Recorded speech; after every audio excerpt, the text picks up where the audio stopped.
Hi Capricorn, welcome to Higher Source Tarot for your weekly tarot check. This is for the week of March 21st through March 28th for all Capricorn, Sun, Moon, Rising, and Venus. And if you are new to the channel, welcome to you. And I post new readings every Friday, then again on Monday or Tuesday. So if a reading doesn't resonate, you can always check back in a couple of days.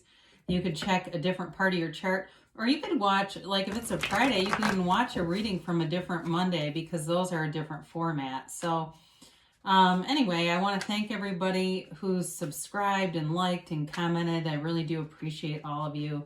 And it's fun, so we'll continue here. And if you haven't subscribed, I'd love to invite you to join us. Then you'll know when anything new is posted here. So let's begin and get the guidance for Capricorn, Sun, Moon, Rising, and Venus. What does Capricorn need to know, please? All right. We will begin with the tarot, and then we will use the angel answers today, too.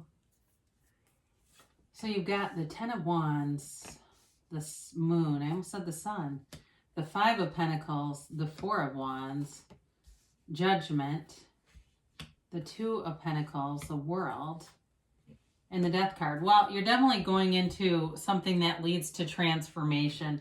I see you walking away from something that's been difficult, that's been a real energy suck.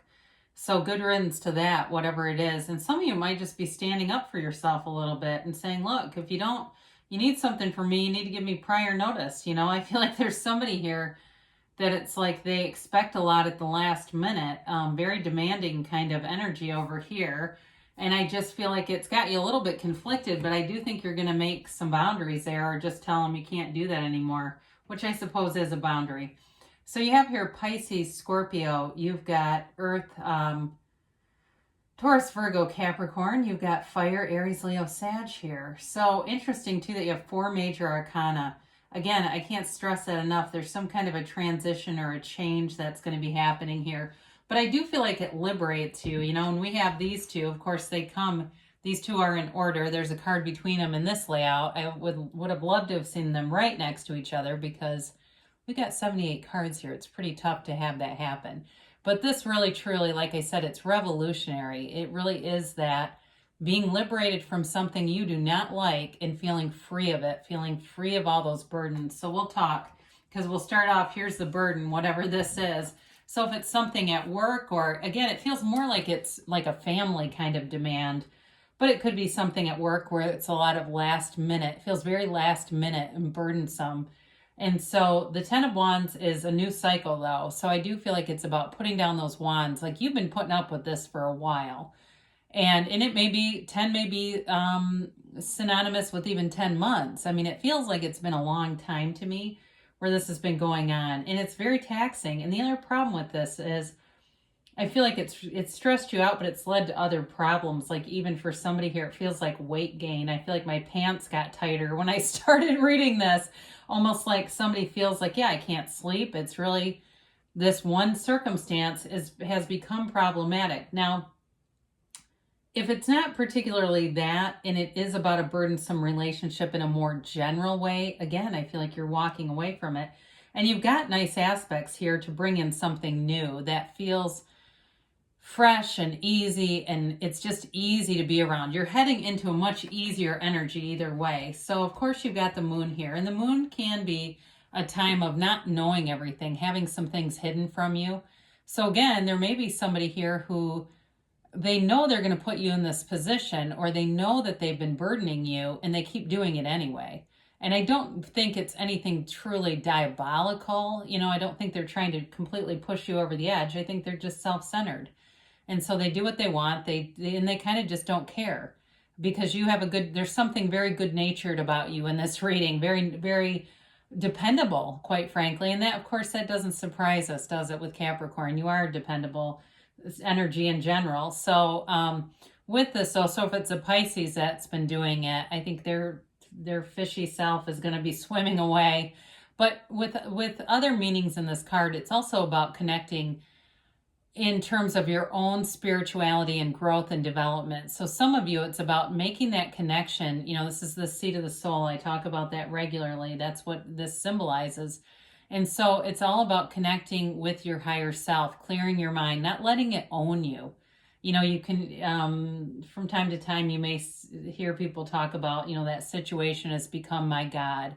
That person is becoming my God. And it becomes this almost obsessive type of thought. And so with this, it's a law of attraction card, and it's about setting your intentions in a new phase beginning, right? A new phase with the moon. So again, I mentioned before with the Five of Pentacles, it is about you moving away from that energy and putting a limit to it. I wouldn't mind seeing justice here, but I also think, though, you're able to do it without necessarily the card being here. It does feel like it may be difficult, and it may feel like you're concerned about what is this going to have any ramifications moving away from this situation. But the cards are showing that it brings in a much easier, lighter energy, much more fun dynamic. I mean, you look at like some of the backgrounds of these, and you've got the blue, and of course we've got this nice vibrant yellow with the Four of Wands. Again, this is a, you know, card of great synchronicities. So those of you that, you know, maybe you've been thinking about this for a while and going, holy cats, I can't believe this is the reading. I have been living this.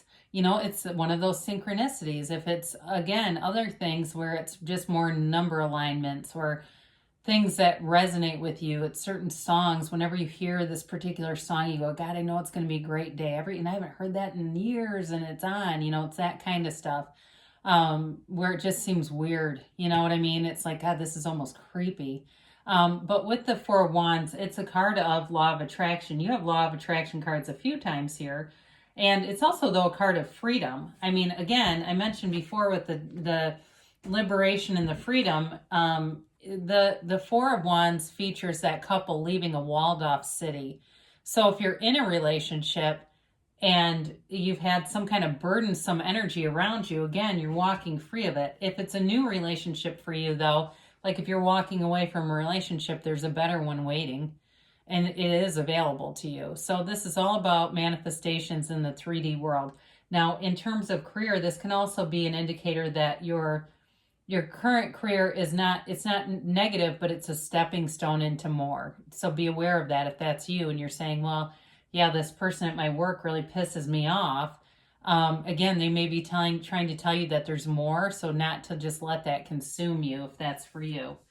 So again, we got Judgment, and there's a turning point here, and it's one that brings you freedom from bondage, freedom from the bondage of self, really primarily. It's the Archangel Gabriel blowing that horn of ascension.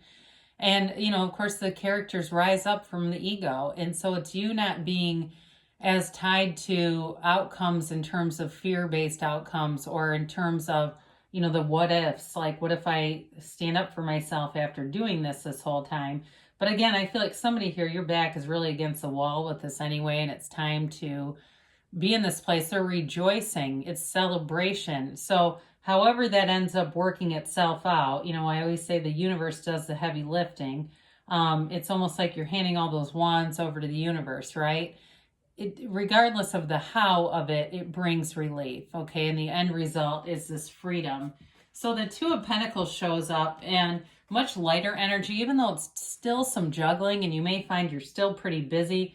It's not nearly as burdensome as the Ten of Wands, and it's not what can feel like isolation a little bit in that Five of Pentacles. But the 10 and the 5 is a change anyway. So with this, again, it feels like you still have, if you're worried about being isolated, you still have plenty of things around you to do and to be a part of.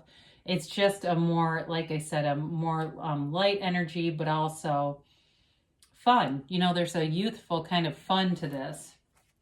So the World is always a great card to show up. I mean, it's a card of self-mastery, complete acceptance of a situation, and it's a new cycle. So it's like the turning the page, right? You're turning the page and beginning something new here. It's victory and success, though. There's not a downside to this. So it's not a new cycle that brings in something horrible. It's like a new cycle where you go, I'm sure glad I don't have to live like that anymore. I sure am glad I'm free. It's also a card of travel, though, too. So with that Four of Wands, it's, you know, I look at those two together and see a stable relationship where there's fun, there's travel, there's security in it. Okay, this offers great security. So I do feel like if it's a relationship you're leaving and it's a love interest, you definitely have someone who brings in a whole lot more.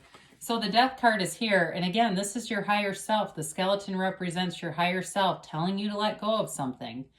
They are being very clear about this. And the white in the card represents the truth. Okay, so you're surrounded by the truth and it's difficult to look away from that, you know. And so it's a card though of new beginnings. There's a sunrise in the background and it's a new dawn. It's a new day. It's a new beginning and you're headed into that sunlight. You're headed towards the sunlight of the spirit. So with this, it's a big transformative energy, but it always brings in something better.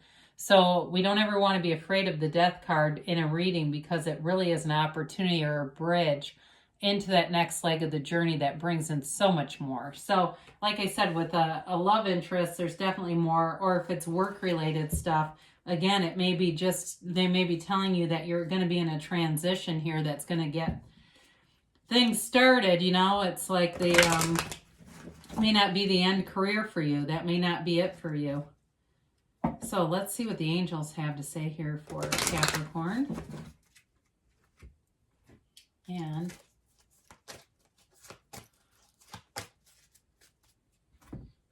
yes, no, maybe. All right, you have here, ask your angels, okay? Because they will communicate with you.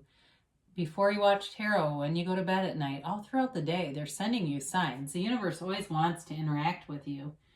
You've got get more information. So there may be something related to whatever that burdensome investment is and walking away from it. That, and I mentioned something may be hidden in the moon. That as you get more information, it might make that decision a heck of a lot easier. You know, all of a sudden, the truth is revealed on this white horse, and you go, I'm out of here, giddy up, right? So you got remain positive. And I can't say that enough. With those major arcana, they're power players, and they're really trying to reassure you that there's great things coming ahead of you, and whatever this conflict is, it's time to leave it behind. They say in the near future. And you've got yes, okay? So you've got beautiful aspects here, Capricorn. And so whatever it is that you've been going through, I do see it coming to an end and beginning some new things that will feel a whole lot more exciting and worth your time and not stressful. So I love you, Capricorn, and I'll be back again soon.